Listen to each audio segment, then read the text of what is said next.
This is the Lone Crater YouTube. We hope this video helps.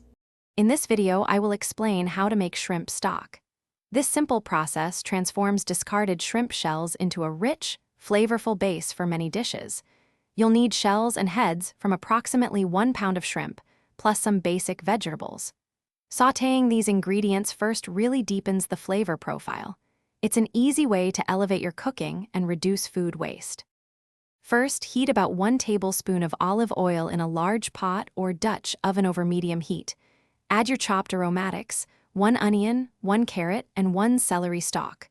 Sauté these vegetables for about 5 minutes, stirring occasionally until they soften and become fragrant.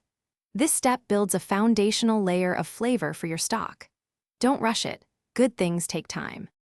Now, add your shrimp shells and about 6 cups of cold water to the pot. Bring the mixture to a gentle simmer, then reduce the heat to low. Let it cook for approximately 25 minutes, allowing all those wonderful flavors to meld. After simmering, carefully strain the stock through a fine mesh sieve into a clean container, discarding all the solids. Once your shrimp stock is ready, let it cool completely before transferring it to airtight containers. You can store it in the refrigerator for up to 3 days, or freeze it for up to 3 months for longer preservation. This homemade stock is perfect for risottos, soups, and sauces, adding incredible depth. Remember to check the description for the link to Little Tree's black ice and other great deals. It's a fantastic way to keep your car smelling fresh. Thanks for watching. Consider subscribing if we helped you.